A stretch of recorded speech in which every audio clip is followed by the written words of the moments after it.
नमस्कार, आप सभी का आईएएस भारत में स्वागत है। हमारे फ्री क्रैश कोर्स को ज्वाइन करने के लिए गूगल फॉर्म को फिल करें जो कि नीचे डिस्क्रिप्शन बॉक्स में दिया गया है। धन्यवाद। ऑडिबल है ना? ओके, ठीक है। Welcome to IAS Bharat again. 1000 minutes for mains. Today's topic is labour codes. ठीक है, बहुत साल से बहुत लोग परेशान थे। In fact if you know our demographic dividend is रफली 65% हुई, मतलब हमारे पास बहुत ज़्यादा लोग हैं जो काम कर रहे हैं। और सबसे important is 90% of them are in informal employment. ठीक है, तो ये mostly are taking concern of all the employment, but we will look in to these also, क्योंकि आजकल एक आपको ये भी पता होगा कि भाई वो सब भी चल रहा है, गिग वर्कर्स, प्लेटफॉर्म वर्कर्स, होता है ना, work from home, all these will somehow discuss. So what is the new labor codes? First, what were the earlier codes? तो earlier there were roughly 44 codes. ठीक है सर, 44 codes होते हैं। इसमें से 29 codes are now codified into 4 codes बस। और याद रखने का तरीका है wish. W is for wages, I is for industrial relations, S is for social security and H is for health। बस याद रखने के लिए these are the major 4 codes। और अगर ये आप करेंगे तो there are 15 old codes which are still prevalent. ठीक है, ये था बेसिक कहानी। 23 साल पहले आया था नेशनल कमीशन ऑन लेबर, 23 साल पहले 2002 में आया था। ठीक है, विल सी आगे डिटेल में। और उसी का फोर्स या फिर जो रिकमेंडेशंस है, मेजॉरिटी ऑफ द रिकमेंडेशन अब 2025 में एनफोर्स किया गया है। These codes were passed in 2020 पर अब एनफोर्स कर दिया गया है। ठीक है, अब स्टार्ट कहाँ से होता है? तो ओरिजिन कहाँ है? नॉट ऑफ बेसिक पे, ओरिजिन ऑफ लेबर कोड्स।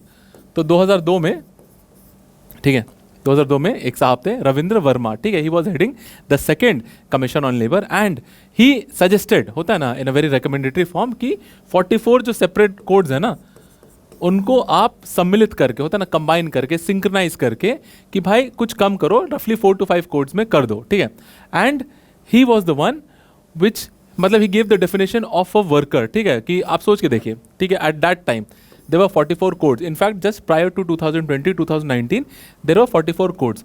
अब अगर आपको एक बिजनेस चलाना है, as simple as that, एक छोटा सा बिजनेस चलाना है, तो आपको 44 सेपरेट सेंट्रल लेबर लॉज को, होता है ना, अडियर करना पड़ेगा। 44 डिफरेंट रजिस्ट्रीज करना पड़ेगा। This is the maximum number जो हम बात करें, पर एक रफ फिगर। ठीक है, 44 डिफरेंट इंस्पेक्टर्स आएंगे आसपास, आपको 44 बहुत सारे फॉर्म भरने पड़ेंगे। तो सोचिए, this became a very cumbersome process. तो इसीलिए बोला गया था कि भाई इसको थोड़ा कम किया जाए। अब जब तक ये था, इसी से रिलेटेड वर्ड आता है cost compliance architecture.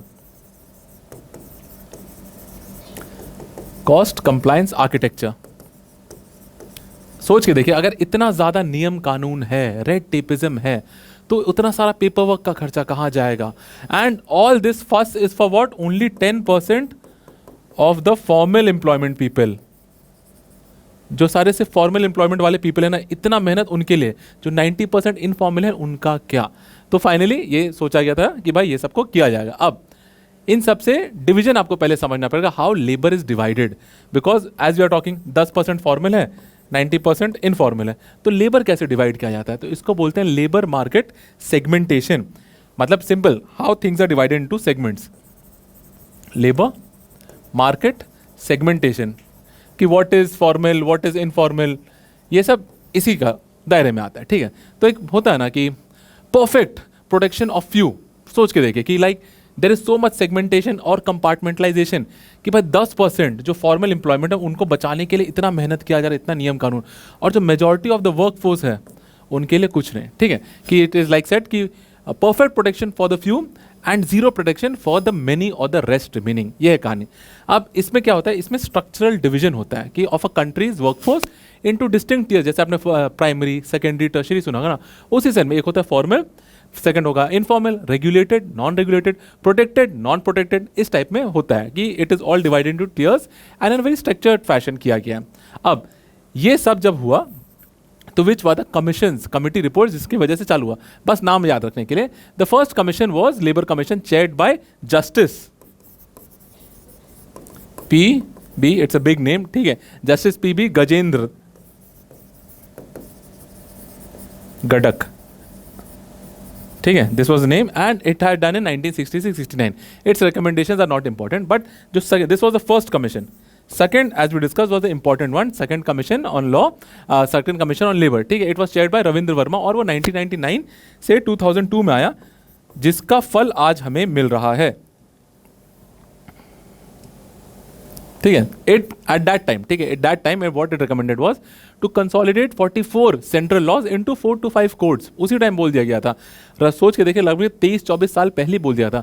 Because to make it on a functional basis, कि ऐसा बोला जा रहा था कि कोई वर्कर कैजुअल होता है ना, to keep no worker kept as casual against permanent post. कि आजकल भी बहुत सारे बड़े बड़े कंपनी, छोटे छोटे कंपनी, इररिस्पेक्टिव क्या करते हैं, what they do is they just hire someone on contractual basis. ठीक है, when there is need for a permanent position also, then also what they do, बस contractual और वो contract renew करते रहते हैं. तो he said was कि no worker should be kept as casual status against a permanent post for more than 2 terms or 2 tenures. कि एक ही बार एक पर्सन को आपने अगर एक परमानेंट पोस्ट पे, ठीक है, the vacancy is for a permanent post for example, and you are hiring someone on contract basis and you are keeping on renewing the contract, तो this can not be done for more than 2 times, ये बोला गया था, which is a very visionary thought in it self also. ठीक है, फिर इन्होंने national security के बारे में बोला था, और यहीं से डायरेक्ट ओरिजिन आता है all the new labour codes 2020. अब what are the most famous labour codes, कि भाई ये लेबर कोड्स है क्या. जैसे हमने कोड से देखा था, द कोड वॉज विश, याद रखने के लिए. ठीक है, फर्स्ट विल डिस्कस वेजेस वाला, सिंपल, कि भाई पहले वे कोड्स आए कैसे, तो ये भी आपको याद रखना है. The constitutional basis. Now where does labor lie in the list, in the 7th schedule? देखो सबसे है labor lies in the concurrent list. ठीक है, ये याद रखिए, labor lies in the concurrent list. अब कहाँ, it simply lies in the entry 22 से लेके 40 तक है लिस्ट में. ठीक है, अब अगर स्टेट और सेंटर में कॉन्करेंट लिस्ट को लेके विवाद हो जाता है तो centre will prevail. Tell me कौन से आर्टिकल में बोला गया है. But if there is any confusion, implication, anything, who will with the upper hand, always centre will have the upper hand. तो first will discuss what is the code on wages से. ठीक है, अब वो क्या क्या हटाया और वेजेस बना वो हम लोग जाने देते हैं, कि all those codes that were assimilated into code on wages, will let that go, but will just see the important provisions for the exam. Most important is it said gender equal remuneration.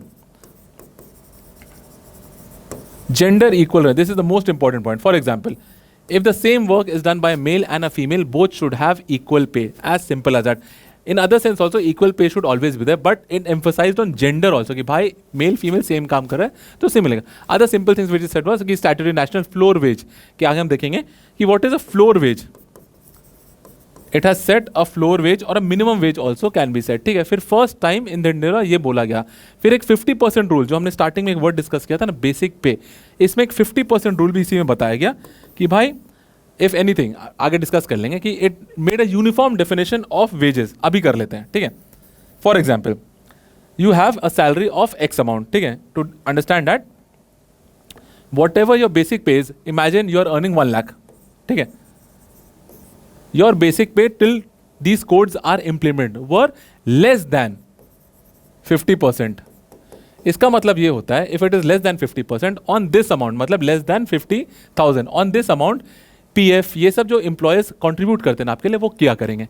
पर अब अगर ये amount 50% हो जाएगा ना, तो सोचिए आपका पेंशन, आपका जो एम्प्लॉयर्स आपके लिए कंट्रीब्यूट करो वो बढ़ जाएगा. That is the sole reason why many companies were trying to avoid this. But the अब एक फ्लोर वेज भी बन गया है और एक मिनिमम 50% रूल बन गया है, कि बाय एनी मीन्स, ठीक है, if your basic pay is being less than 50% और उसके ज़्यादा कुछ भी आप अलाउंसेस बोल के, HRA बोल के कुछ भी करके बढ़ा रहे तो नहीं, 50% वाला ही नियम चलेगा. भाई मिनिमम होना चाहिए, सिंपल एज दैट. ठीक है, सेकंड आते हैं हम लोग इंडस्ट्रियल रिलेशंस कोड, IR वाला code, not international relation, industrial relations code. इसमें आप देखो इंडस्ट्रीज की बात हो रही है, रिलेशंस की बात हो रही है, तो इसमें मेनली यूनियंस के बारे में बात किया, कि सिंपल बोला गया कि which ever union has more than 51% और मोर देन 51% विल हैव से इन नेगोशिएटिंग. जो भी यूनियन के पास 51% से ज़्यादा होगा या 51% होगा, उसी का नेगोशिएट में, मैनेजमेंट से नेगोशिएट करने में रोल होगा. इसी को बोलते हैं क्या, collective bargaining. What if now, अगर किसी, मतलब यू माइट बी नोइंग कि there are multiplicity of unions या there are plurality of unions, तो कौन सा यूनियन और किसी भी यूनियन के पास 50% के आसपास का शेयर नहीं है, तो फिर क्या किया जाएगा, तो फिर आएगा नेगोशिएटिंग काउंसिल, कि एक काउंसिल बनाया जाएगा जिसमें सारे छोटे मोटे सारे यूनियंस आएंगे और फिर वो बैठ के बात करेंगे. इसमें एक और चीज़ इंपॉर्टेंट और बहुत ही कॉन्ट्रोवर्शियल बोला गया है, कि पहले if any company, business, anything had a minimum workforce of 100 people, ठीक है, and if it wanted to retrench, ये एक शब्द है, इसका मतलब समझ लीजिए, retrench या रिट्रेंचमेंट मतलब laying off anyone, an individual, a group of individuals, anyone, और laying off the whole team because of financial hurdles, financial losses या फाइनेंशियल क्रंच, तो फिर उसको रिट्रेंचमेंट बोलते हैं। पहले क्या होता था, अगर 100 लोगों से ज़्यादा किसी भी कंपनी को हटाना है एक बार में ना, तो उसे सरकार से परमिशन लेना होता था। अब क्या होता है, नहीं, अब ये 100 लोग 300 लोग बोल दिया गया कि भाई 300 लोगों से ज़्यादा अगर हटाना पड़ेगा किसी भी कंपनी, एंटरप्राइज, एम्पायर को, तो फिर सरकार से परमिशन लेना पड़ेगा। 300 से एक कम भी हुआ तो नहीं, सरकार की परमिशन नहीं चाहिए। Now see, this is again very controversial. The trade unions, the workers are protesting against it, and there was a all India band also, not important, but for ease of doing business this is also important, ऐसा बोला जा रहा है। फिर industrial relation में एक और बहुत अच्छा शब्द आया, फिक्स्ड टर्म एम्प्लॉयमेंट, जिसको FTE बोलते हैं। अगर समझना हो इसको बस समझ लो, it is like formal employment, ठीक है, या फिर एब्सोल्यूट एम्प्लॉयमेंट। फॉर्मल एम्प्लॉयमेंट मतलब all the benefits that a normal employee has, a permanent employee has, ठीक है, all those permanent employee has, ठीक है, all those benefits that this individual have will be given to this individual also only for the time being in which he is employed. Fixed term employment में आपको पहले बोल दिया जाएगा भाई that you are being hired for a certain period of time, be it 1 year, be it 6 months, be it 10 years, ठीक है, पहले ही बोल दिया जाएगा कि भाई ऐसा होगा। पर आपको बेनिफिट सारे मिलेंगे परमानेंट एम्प्लॉय को जो 60 साल की उम्र तक वहाँ काम करता है, ये होगा, ठीक है। अब एक और चीज़ समझ में आ गया ना, एक और चीज़ में बोला गया है एक वर्कर रीस्किलिंग फंड बनाया जाएगा, मतलब वर्कर्स को रीस्किल करने के लिए एक फंड बनाया जाएगा, मतलब not so important. Next is OSH, operational safety and health code. इसमें एक बहुत अच्छा अनोखा चीज बोला गया, now women in this code are allowed to work all night. अगर if women want they can also work for night shift also, but there is only one condition, in the company firm whichever they work, they should provide adequate safety mechanism. अगर ऐसा हो पाया then women are totally and freely allowed to work in night shifts also. अलग safety और health की बात हो रही है तो उसमें मैंडेटरी एनुअल हेल्थ चेकअप्स होंगे, अपॉइंटमेंट लेटर्स कंपलसरी कर दिया गया for all the workers, uniform safety standards बताए जाएंगे, उसको प्रोटोकॉल को फॉलो करना है, ठीक है। Last is code on social security,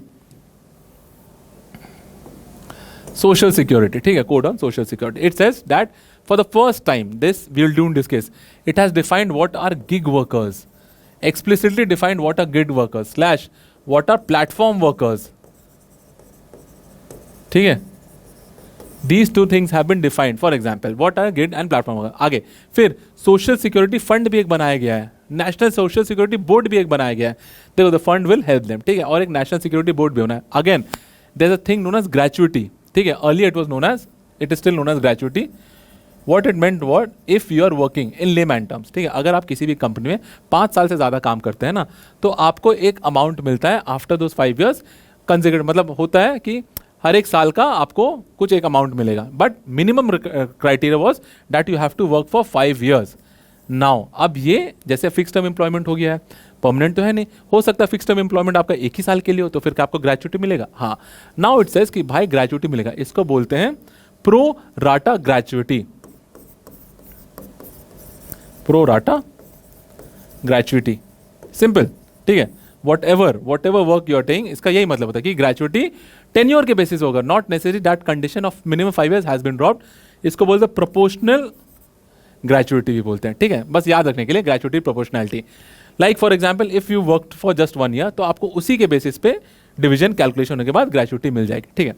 अब मोस्ट इंपॉर्टेंट होता है ना, because we are a booming economy, हमारे पास गिग वर्कर्स, प्लेटफॉर्म वर्कर्स का स्पाइक हो रहा है कि बहुत होगा, तो until this codes they were not at all defined. और ये केस सिर्फ इंडिया से सीमित नहीं है, ये यूके में भी ये केस गया था, because what most of the employers do, they don't call themselves, they don't want to call the employees, दे वांट कुछ अच्छा शब्द बोल देते हैं, ठीक है, कि भाई they are independent workers, they are self employed people, ऐसा ऐसा कुछ बोल दिया जाता है just to save the benefits of these codes, कि अगर आप एम्प्लॉय बोल देंगे तो आपको बहुत सारा बेनिफिट देना होगा, तो वो बेनिफिट से बचाने के लिए अभी तक बहुत सारी कंपनी ऐसी करती थी, but code on social security said नहीं, ठीक है। अब देखो सिंपल डेफिनेशन क्या होता है, someone who earns money from work that falls outside traditional employee reporting to a boss। कोई भी आप बंदा काम करते होगे, आप किसी सीनियर मैनेजर किसी को रिपोर्ट करते होगे, पर नहीं, अगर आप कोई ऐसा काम करते हैं which falls outside this purview, that you are not directly reporting to a boss, ठीक है, और जो रिलेशनशिप है आपके काम का आपके बॉस के साथ, it is usually short term task based, कि भाई इतना काम है उसके काम उसके बाद बाय बाय टाटा, ठीक है। या फिर प्रोजेक्ट बेस्ड या फिर tenure based, where no one, where they are not on anyone's permanent payment payroll, कि भाई टेम्परेरी बेसिस पे चल रहा है, तो इसको बोलते हैं गिग वर्कर। अब now gig worker is a very big शब्द, ठीक है। For example you might have heard freelancer, graphic designers, wedding photographers, all these comes under contract writers, a plumber जो आप घर पे बुलाते हैं, all these are gig workers. Now gig worker is a very big term, ठीक है, gig workers. इसके अंदर आता है नेक्स्ट टर्म प्लेटफॉर्म वर्कर्स, ठीक है। बस नाम से आपको समझ में आ जाएगा, प्लेटफॉर्म का मतलब होता है there has to be a platform involved, very simple. It is a type of gig worker, ये याद रखिएगा, gig worker is a bigger thing, उसके अंदर आता है platform, a type of gig worker, ठीक है। A gig worker whose work specifically comes through an app और website that is a platform. कोई भी ऐसा गिग वर्कर जिसका काम स्पेसिफिकली कैसे आएगा भाई, एक ऐप वेबसाइट के थ्रू, ये जिसको प्लेटफॉर्म बोलते हैं, इसी को बोलते हैं एक gig worker. Example Swiggy, Zomato, all the delivery, Ola, Uber, you name it and you got it, ठीक है। Now what is the basic difference between gig worker and platform worker is कि भाई every platform worker is a gig worker, ये याद रखिएगा, but not every gig worker is a platform worker. बस simple याद रखने के लिए, gig worker is what, an umbrella term, बड़ा सा अम्ब्रेला, उसमें बहुत सारा चीज आता है, और उसी के अंदर छोटा सा होता है ना नॉन ट्रेडिशनल काम, नॉन एम्प्लॉय वर्क, ऐसा इसको बोलते हैं, ठीक है। अब नेक्स्ट इज मोस्ट इंपॉर्टेंट कि भाई 50% रूल क्या था जो हमने स्टार्टिंग में डिस्कस किया। After understanding all this, the heated debates किसके किसके ऊपर है, या फिर we can also say there are few dilemmas कि भाई क्या क्या चीज़ है जो अभी भी कॉन्ट्रोवर्शियल है, या फिर which we are looking forward to resolve it. First is the 50% rule, please understand this, ठीक है। Now what was, if the sum of all allowances and exclusions, ठीक है, HRA मिलता है आपको, कन्वेंस मिलता है, ओवर टाइम मिलता है, बोनस मिलता है, ग्रेचुइटी मिलता है, और बहुत कोई पीएफ भी मिलता है, ठीक है।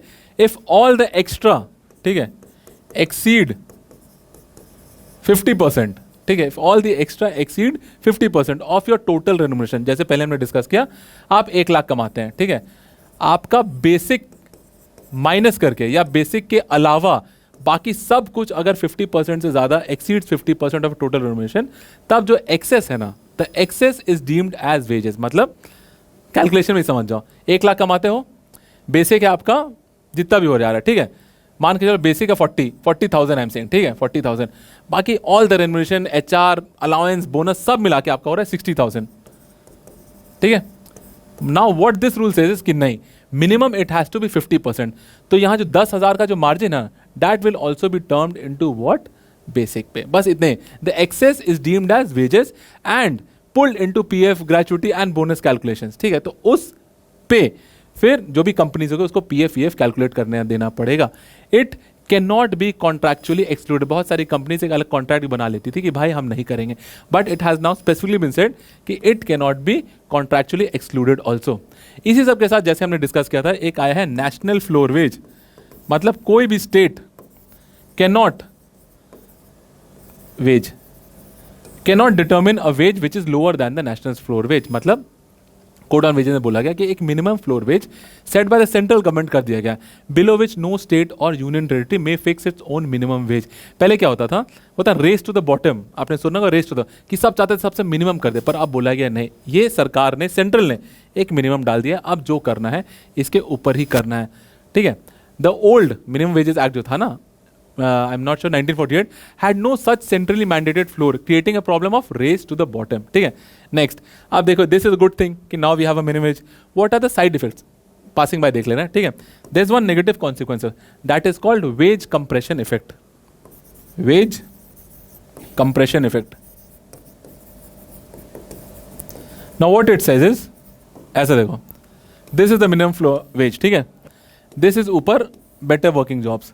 अब ये मिनिमम हो चुका है तो everyone will be above this, but now what people will try to do, या firms will try to do this to compensate this, they will start to leave out people. For example, it is the narrowing of gap between lower skilled and higher skilled workers. देखो इतना पैसा तो देना ही है सबको, है ना, तो फिर हम हायर स्किल्ड वाले को देंगे, लोअर स्किल्ड वाले को नहीं देंगे, ये बोलाना चाह रहा है, ठीक है। इफेक्टिव कॉम्पनसेशन जो भी मिलेगा ना, वो हायर स्किल्ड वर्कर्स को ज्यादा प्रेफरेंस दिया जाएगा, because now a minimum wage floor is now set. देखो, when a national floor wage होता है ना, is mandated, below which no state can go और no union territory can go, it compresses wages upward, अब इसके ऊपर जाना है, ठीक है। It compresses wages upward from the, reducing inequality, ये अच्छी बात है। But it can also price out the very low productivity workers, जिनके पास स्किल बहुत कम है, उनको तो कोई हायर ही नहीं करेगा। पहले क्या होता था भाई, बहुत सस्ते में हायर हो जाता था, पर अब तो मिनिमम इतना देना ही है, तो उसको हायर ही नहीं किया जाएगा। Again I am repeating, but it can also price out the very low productivity workers it aims to protect, जिनको बचाने के लिए मेहनत किया जा रहा है ना, वही हो जाएगा। इसको एक और चीज बोलते हैं unintended consequences of ways legislation. Unintended consequences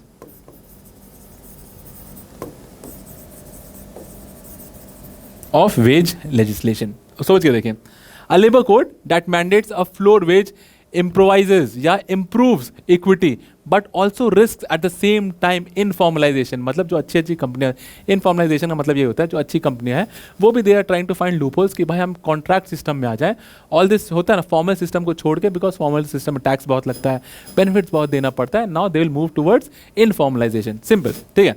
अब एक और चीज़ आया, all regarding the workers only labour code. Now earlier there was a very big problem of portability कि there are migrant workers, you understand, right? ठीक है। Now someone is working in some state and shifting, migrating, whatever. Now there was no earlier option, so पहले था नहीं जो एक state में वो कमाए वो दूसरे स्टेट में या दूसरी कंपनी में पोर्ट करवा पाए। Now there is a good thing that portability आ गया है। There will be a, होता है ना, ऑल ओवर इंडिया एक ही स्कीम चलेगी, एक ही वेबसाइट बनेगा, उसमें सब आप अपने आप को अपडेट कर सकते हैं and it can portability can be very easy. For example, it is the ability of a worker to carry on the accrued social security entitlements या बेनिफिट्स। प्रोविडेंट फंड हो गया, बैलेंस हो गया, ग्रेचुटी हो गया, हेल्थ इंश्योरेंस हो गया, anything, leave encashments are also there, ठीक है।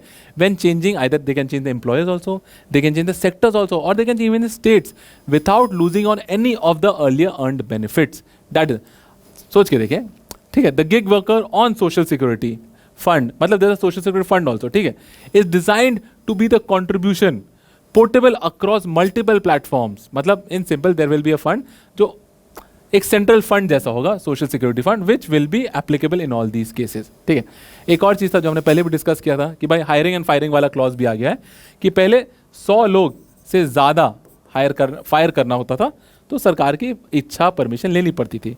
अब ये चीज़ हटा के 300 लोग कर दिया गया है, ठीक है। 300 पीपल से ज़्यादा अगर फायर करना है, हायर करने में तो कोई इशू नहीं है, फायर करना है तो सरकार की ज़रूरत पड़ेगी ही पड़ेगी। It is like you are compromising on the job security of the worker for operational flexibility of the employer. Like job security is now compromise, क्योंकि 300 लोग को कभी भी निकाला जा सकता है, 300 लोग से एक कम को भी कभी भी निकाला जा सकता है। बट ऑपरेशनल फ्लेक्सिबिलिटी है कि भाई कंपनी में कुछ भी उतार चढ़ाव होता है तुरंत लोगों को निकाला जा सकता है, इसी को बोलते हैं ऑपरेशनल फ्लेक्सिबिलिटी। अब इसके बाद एक और चीज़ आता है, अच्छी चीज़ कोड में जो आता है कि भाई रीस्किलिंग फंड बनाया गया है कि भाई we are talking about majority of the 90% population वह इनफॉर्म, तो उनको स्किल तो करना पड़ेगा ना, तो रीस्किलिंग प्लस रीट्रेंचमेंट ऐड करके बताया गया है। अगेन वी आर डिस्कस कि रीट्रेंचमेंट भी होता है, राइट। रीट्रेंचमेंट का मतलब होता है कि whenever a company is laying of, निकाल रहे लोगों को because of financial loss, financial crunch, ठीक है। अब अगर ये किसी को निकाल रहा है तो every employer who is retrenching a worker must transfer within 15 days fund में, ठीक है, वर्कर रीस्किलिंग फंड जिसको बोलते हैं, worker reskilling fund. Within 15 days the employer will transfer amount, ठीक है, within 15 days from the last drawn wages, ठीक है। Now within 10 days to the labour commissioner held fund, ठीक है। अब यहां से जाएगा वहां, एक सिंपल में समझो, ठीक है। एवरी एम्प्लॉयर जो निकालता है, रिट्रेंच करता है, ठीक है, अ वर्कर मस्ट ट्रांसफर 15 डेज, 15 दिन का wages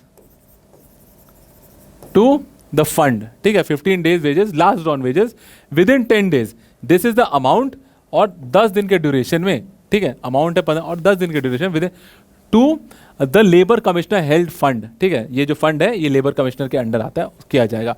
and the labour commissioner अब विद इन 45 डेज यही अमाउंट जो बेचारा वर्कर है उसको दिया जाएगा। It's not that complex, but within 45 days retrenched workers can also get the fund. और इफ दीज रिट्रेंच्ड वर्कर्स, ठीक है, अगर फ्यूचर में कभी एम्प्लॉयमेंट आता है तो they will be given priority seniority basis, कि ऐसा नहीं किसी नए को हायर कर दिया गया। If these guys are available और फिर से जॉब ओपनिंग्स आ रहा है तो they will be given priority basis या सीनियोरिटी बेसिस। अब जब ये सब चल रहा था तो there will always be drawbacks also, ठीक है। तो one thing which came up was camouflage, होता है ना, छुपाना या फिर शैम करना। शैम इज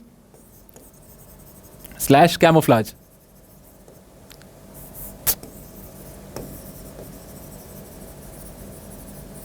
ठीक है, now what does it mean? देखो, it's like an industrial adjudicator होता है ना, द पर्सन, आपने सुना होगा arbitration, mediation, adjudication, there is a person involve. ठीक है, an industrial adjudicator whose power to look past a formal, होता है ना, जो डीप में जाके रिसर्च कर पाए या फिर डीप में समझ पाए, to look past a formal contract labour arrangement and declare a direct employment relationship with the principal. For example, एक कंपनी है, ठीक है, वो काम सारे करा रही है परमानेंट एम्प्लॉय के, सब काम वही करे, टाइमिंग्स वही है, स्ट्रिक्टनेस वही है, सब करा रही है, but on paper it is trying to show, it is trying to camouflage या शो कि भाई ये कॉन्ट्रैक्चुअल बेसिस है। तो एडजुडिकेटर जो आएगा वो बताएगा नहीं, ये गलत है।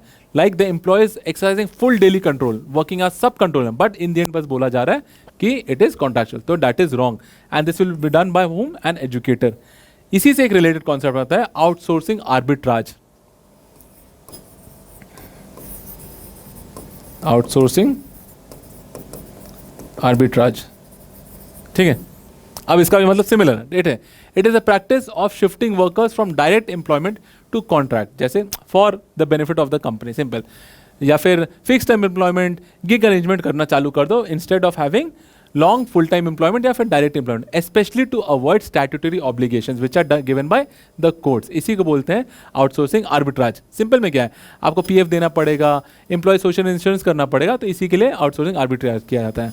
Next, as we already discuss was fix term employment, कि भाई जरूरी नहीं कि आपको 30 साल 50 साल के लिए रखा जाए, फिक्स टर्म के लिए मिलेगा, but the benefits, it is होता है ना time bound employment contract, giving the worker the same statutory benefits as the permanent employee, PF, ESI, employ state insurance, ये सब आपको मिलेगा।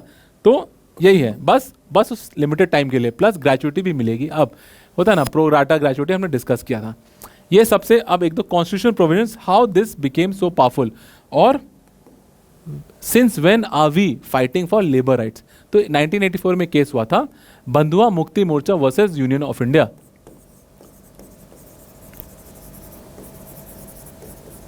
बंधुआ मुक्ति मोर्चा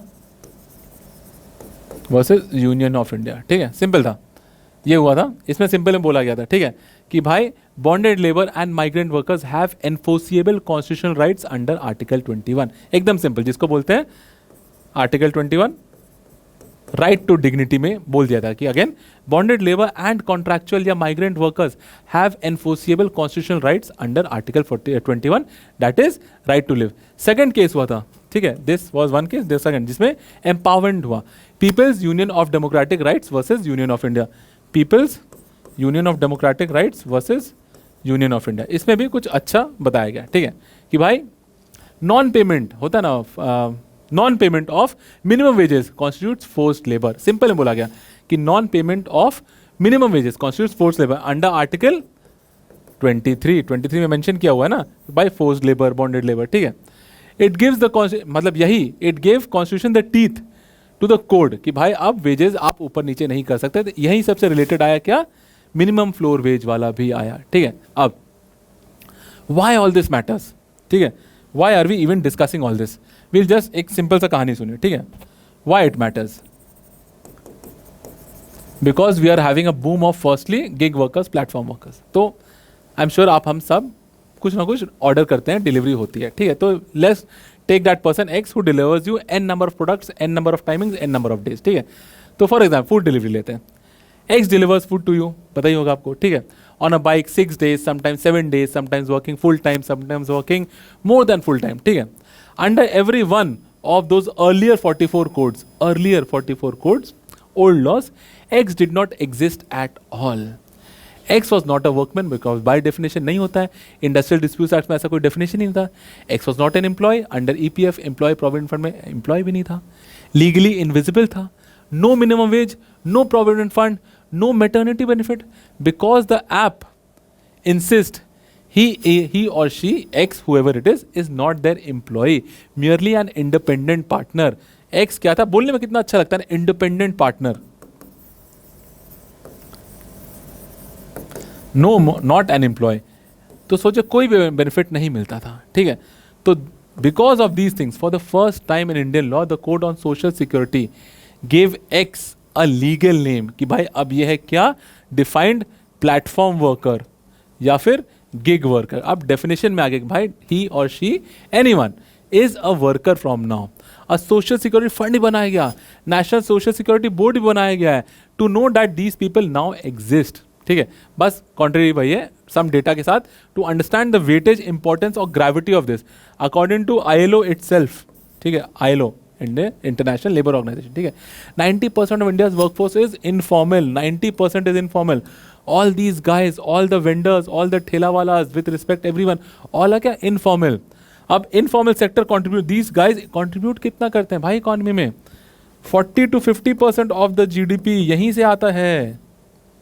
सोचो, एक पोर्टल बनाया था हमने ई ग्राम, ऐसा ई श्रम पोर्टल. ठीक है, उसमें जो रजिस्ट्रेशन हुए थे ना, 31 करोड़ अनऑर्गेनाइज्ड वर्कर्स का रजिस्ट्रेशन हुआ था. I write it down for you. ठीक है, ई श्रम पोर्टल 31 करोड़ रजिस्ट्रेशन, जिसमें से 54% आर फीमेल. तो भाई इस डेटा में भी females are dominating, not in a positive sense. और सोशल सिक्योरिटी कितने ही लोगों के पास है, कितने लोग फॉर्मल एम्प्लॉयमेंट में है. ठीक है, इन सब से रिलेटेड टर्म आ गया क्या? Disguised employment. ठीक है, डिस्गाइज्ड कि भाई there is a working relationship where an employer denies employment status by labelling worker as independent contractor. जो पहले हमने एक्स क्या था, X was an independent contractor. तो इसी को क्या बोलते हैं हम लोग? Disguised employment. कि भाई the employer knows the person is working for him just to hide और save that extra bit of money of social security. Disguised employment किया जा रहा है कि भाई रिलेशन है where employer denies employment status by labelling worker as what? Independent contractor या फिर independent franchisee owners, franchisee partners और platform user. Simple to just avoid legal obligations while exercising. मतलब काम का नेचर में कुछ नहीं बदलाव हो रहा है. Nature of work is same as a permanent employee, exercising the same degree of control as a direct employer would. होता है ना, work hours, pricing hours, conduct standard, सब इसी को ILO बोलता है disguised employment. Most important word of this whole class is the next one. ठीक है, because we are all talking and this word is no more just related to informal sector. ठीक है, इसको बोलते हैं decent work deficit. Decent work deficit.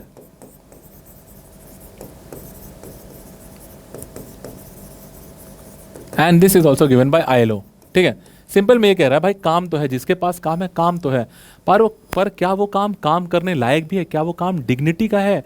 क्या वो काम is enough to make his survival और his family survival, his mental peace, his some own time, personal time, कुछ भी है वो काम? ठीक है, तो व्हाट ILO सेज इज कि भाई ठीक है, there is a gap between the volume of work, जितना काम करना पड़ रहा है, and the quality of work across 4 dimension. 4 dimension volume of work और क्वालिटी ऑफ वर्क को डिफाइन किया गया है.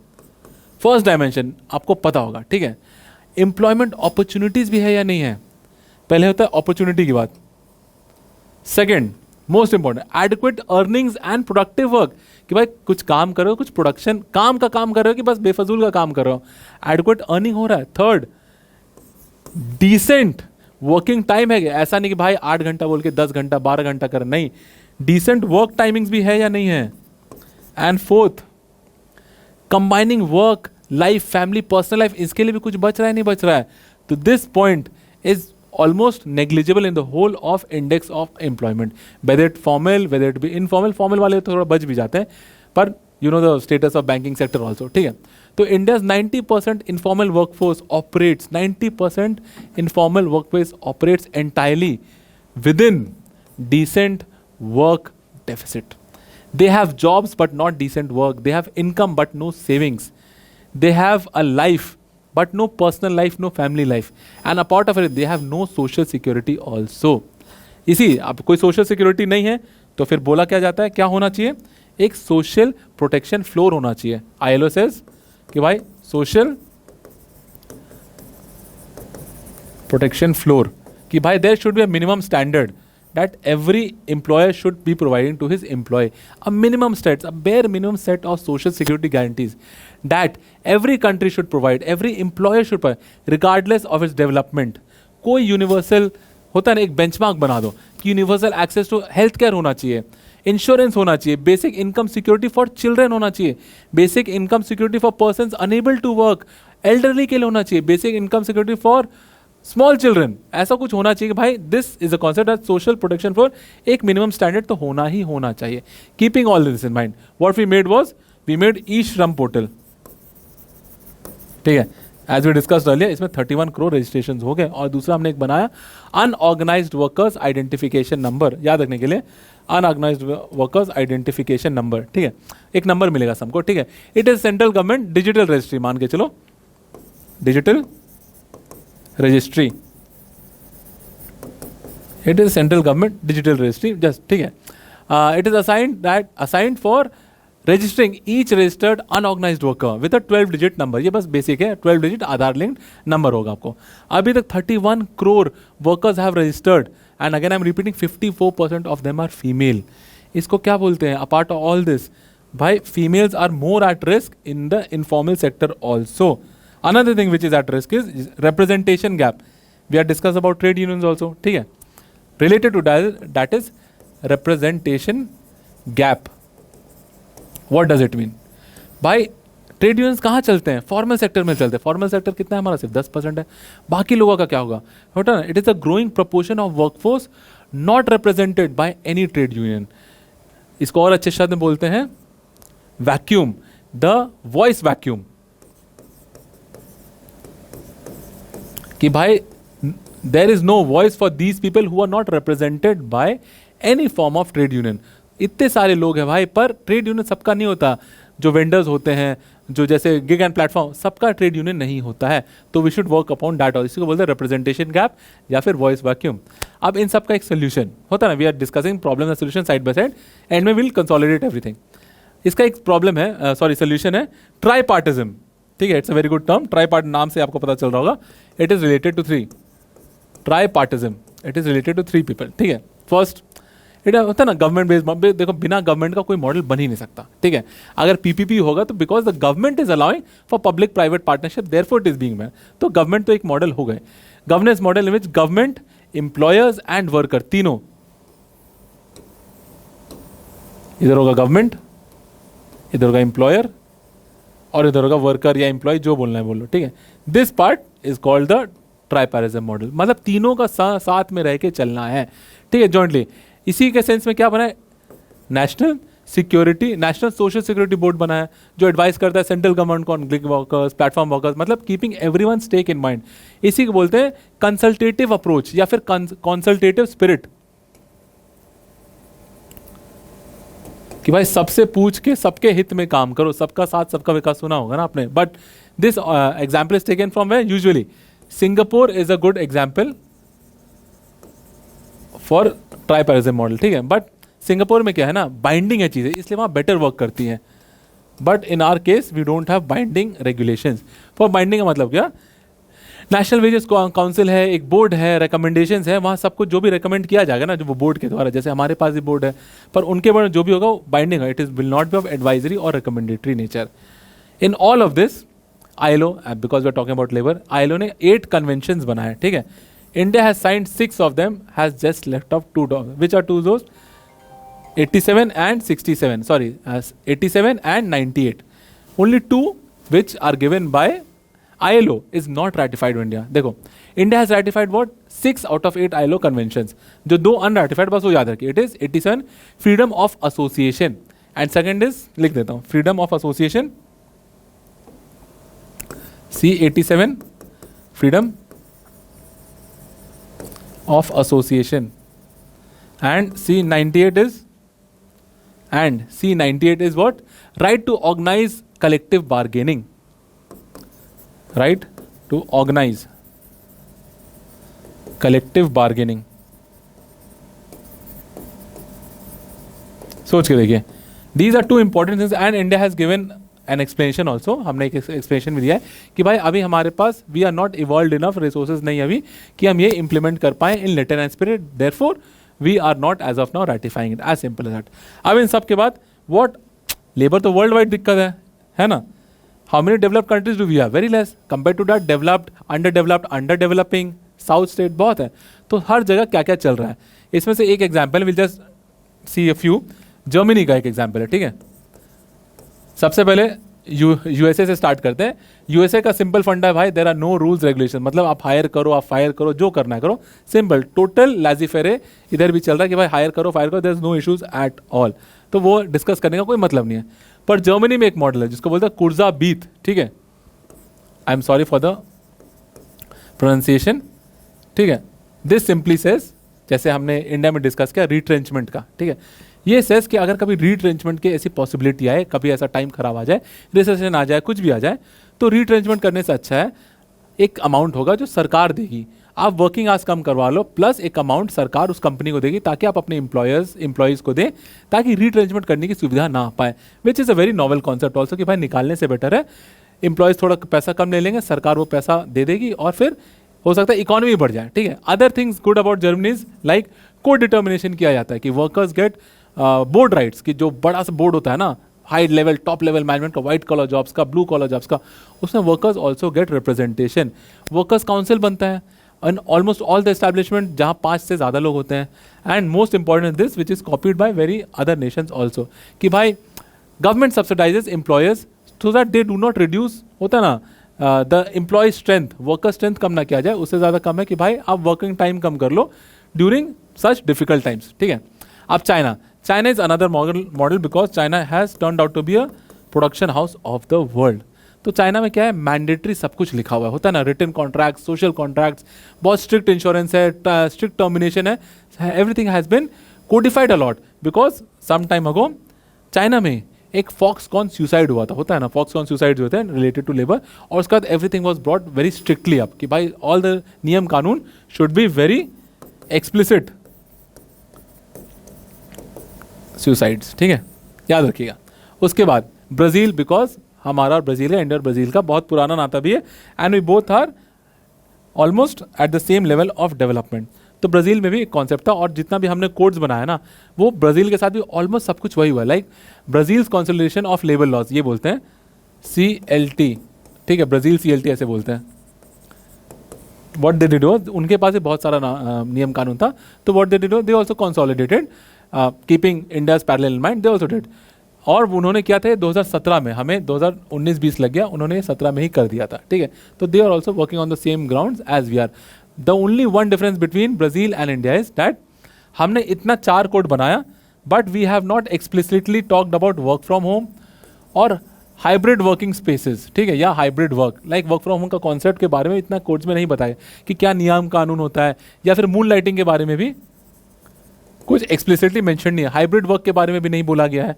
बट ब्राज़ील में इट हैज़ क्लियरली सेड, होता है ना, they have introduced home working culture and it has been documented, articulated कि भाई होम वर्किंग क्या होता है, इंटरमिटेंट वर्किंग क्या होता है, आउटसोर्सिंग ऑफ कोर एक्टिविटीज़ क्या होता है, ये सब उन्होंने बताया, and we are still left out on those things. United Kingdom में फिर क्या हुआ, ठीक है, एक केस है, because it is related to platform worker and gig worker, ठीक है। There was a committee headed by Matthew Taylor, ठीक है, नाम रखने के लिए UK Matthew Taylor, and this was commission, मतलब approved by the PM of UK at that time, Theresa May herself, ठीक है, बिकॉज यहीं से वो शब्द जो हमने इससे पहले डिस्कस किया डिपेंडेंट कॉन्ट्रैक्टर आया था, ठीक है, because all the good companies they use to call gig workers और dependent contractors and refuse them of their rights. तो फिर क्या हुआ, they recommended, this committee recommended, भाई ये गलत है, होता ना, recommended a third employment classification, अभी तक तो जो ही था third employment classification between employer and self employed. This led toward a supreme court ruling, वहाँ का, यहाँ का नहीं, वहाँ का, यूके का बात कर रहे हैं। उबर ड्राइवर्स, उनको फिर वर्कर बुलाना चालू किया, नॉट सेल्फ एम्प्लॉयड। पहले क्या बोला जाता था उबर ड्राइवर्स को, सेल्फ एम्प्लॉयड, बट अब बोला गया नहीं, workers, so that they are entitled to minimum wage and holiday also. इस केस का नाम अगर आपको खोजना है तो उबर वर्सेज आलम करके है, ठीक है, यूके आप खोजिएगा आपको मिलेगा, ठीक है, उबर बीवी वर्सेज। अब नाउ विल बी कंक्लूडिंग, तो what are the major challenges after all this, what are the challenges? It is very easy, एक साइड चैलेंजेस और एक side solution, side by side हो जाएगा। What are the challenges? First challenge and most important challenge, informalization paradox. Informalization paradox, like there are still loopholes, so to fill in the loopholes, many of the formal employment people, just to save money, just to save the red tapeism hassle work, they can bounce back or go back to the informalization, वो वापस contractual payment में भी जा सकते हैं। Like 300 worker वाला भी हमने देखा, रिट्रेंचमेंट वाला। पर how do we know this? Because in Brazil's model also, जैसे ब्राज़ील ने अपना रिफॉर्म लाया था 3 साल के अंदर, ये बहुत ज़्यादा देखने को मिल गया था।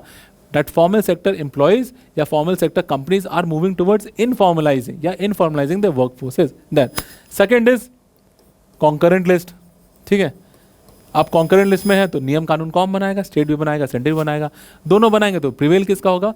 And according to article 254, if there is a tussle between the center and the state, the center will prevail, and there is always a tussle. ठीक है, उसके बाद gig worker benefit still on paper, implementation नहीं हो रहा. We made the fund, we made so many, but on ground the implementation is such still less. Like we had discussed in e-श्रम portal, 31 crore का registration तो हुआ, पर उसके बाद क्या सोशल सिक्योरिटी फंड जो बना है, क्या वो हर एक सोशल सिक्योरिटी बेनिफिटर के पास जा भी रहा है या नहीं जा रहा है?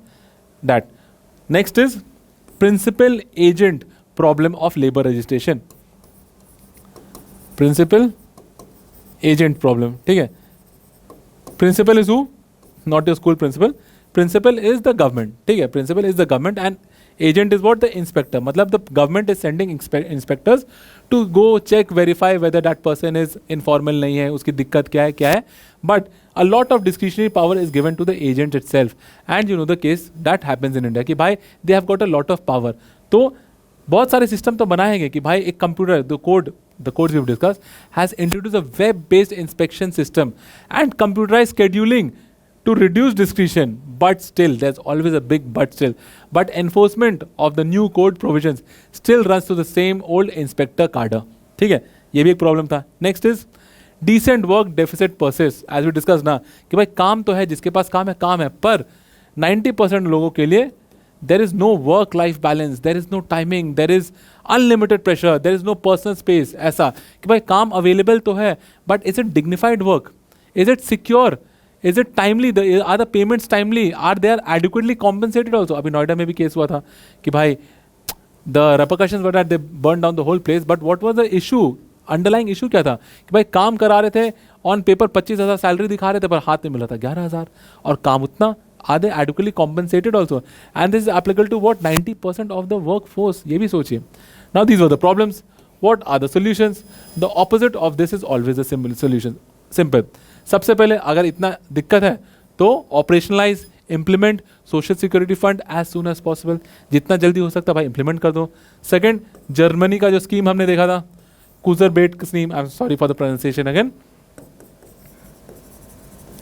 कुजरबेट स्कीम, इसको भी इंप्लीमेंट किया जा सकता है कि when there is a time, when the time comes कि रिट्रेंचमेंट करना है, तो सरकार और एम्प्लॉयर के बीच में एक अग्रीमेंट हो सकता है कि विल बी पेइंग, होता है ना, there should be short time subsidy किया जा सकता है. फिर नेक्स्ट इज एक सोल्यूशन में there is a new thing कि भाई how do we know whether someone is working also not. तो यूरोपियन यूनियन इस सब में आगे है. यूरोपियन यूनियन ने एक स्कीम दिया है. ठीक है, reputable presumption of employment.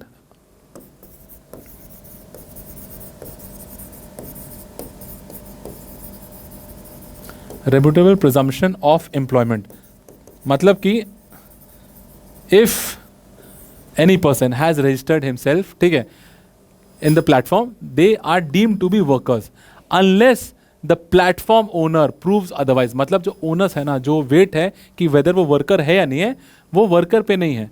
मतलब if he is there he is a worker, but to prove this false, जो प्लेटफॉर्म है ना उसको एविडेंस देना पड़ेगा to prove that the individual is not a worker और is otherwise. Another solution is कि भाई रेटिफाई कर दो ILO का convention C87 and C98, simple as that. Another for this principal agent problem, web based inspection होना चाहिए, AI का use होना चाहिए, GPS का यूज़ होना चाहिए, रैंडमाइज एलोकेशन होना चाहिए कि भाई किसी का दबदबा, किसी एजेंट का दबदबा एक पर्टिकुलर एरिया या एक पर्टिकुलर सेक्टर में ना हो जाए. एंड आउटकम लिंक्ड होना चाहिए, की परफॉर्मेंस इंडिकेटर्स रेगुलरली चेक करना चाहिए. Last, because it is concurrent also, and concurrent का मतलब होता है स्टेट अपना भी कानून बना सकता है इस पर. And for the time being not all states have made their own laws on these codes. तो क्या करना चाहिए कि भाई स्टेट लेवल नोटिफिकेशन होना चाहिए. Just we should, the centre should not push, होता है ना, ज़बरदस्ती नहीं करना चाहिए. सेंटर कुछ फाइनेंशियल हेल्प कर दे, फाइनेंशियल लेवरेज दे दे कि भाई जो भी स्टेट अप्लाई करेगा these codes, they should be given 0.5% additional central taxes से, सेंट्रल असिस्टेंस से. ये भी होता है ना, एक लेवरेजिंग तरीका भी किया जा सकता है. एंड इससे क्या होगा, कोई कॉन्स्टिट्यूशन अमेंडमेंट की भी जरूरत नहीं पड़ेगी. ठीक है, things can work out very easily, very fine. Now last, what are the judgments and the cases involved for all this to reach today over here? First judgment is Bangalore Water Supply and Sewage Board. ठीक है, बहुत पुराना case है 1978 का, ठीक है। इसमें क्या हुआ था, इंडस्ट्री का डेफिनेशन, बैंगलोर वाला केस था, बैंगलोर वाटर सप्लाई, ठीक है। इंडस्ट्री का डेफिनेशन दिया गया था, very important, imagine 1970 those days, ठीक है। It expanded industry definition, triple test बोला गया था, how we know something an industry is an industry, ठीक है, या फिर एन ऑक्यूपेशनल प्लेस या एक factory is known to be an industry.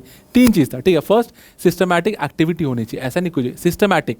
Second, organise cooperation होना चाहिए, प्रोडक्शन सर्विसेज होना चाहिए, ये 3 था, आई एम रिपीटिंग। सिस्टमाइज एक्टिविटी होनी चाहिए, सेकंड ऑर्गेनाइज कोऑपरेशन होना चाहिए, थर्ड प्रोडक्शन और सर्विसेज होना चाहिए। इससे क्या हुआ, जो डेफिनेशन था अब वो बहुत सारे रफली 40-45 ईयर्स बाद अब इंडस्ट्रियल कोड में न्यू इंडस्ट्रियल एस्टैब्लिशमेंट डेफिनेशन दिया गया है, but it all started in this case. Second, एक बंधुआ मजदूर वाला केस तो हमने सुना ही अभी 1984 का, that said bonded and migrant workers have article 21 rights, right to life with dignity, Bandhua Mukti, Bandhua Mukti वाला, ठीक है। This also happened in 1984। And the last cases that will discuss today is people's union of democratic rights. ये भी देखा है 1982 में कि non payment of wages अगर हो रहा है या लेस पेमेंट हो रहा है, then under article 23 it will be constituted as what, bonded labour, ठीक है। तो वहां से ओरिजिन आया किसका, एक मिनिमम फ्लोर वेज का भी ओरिजिन आया, ठीक है। That was all for today on labour codes. I am sure हर एक आंसर आपका लेबर कोड्स का मेंस में जो भी आए in and out, this can be easily done from this whole topic. Thank you so much.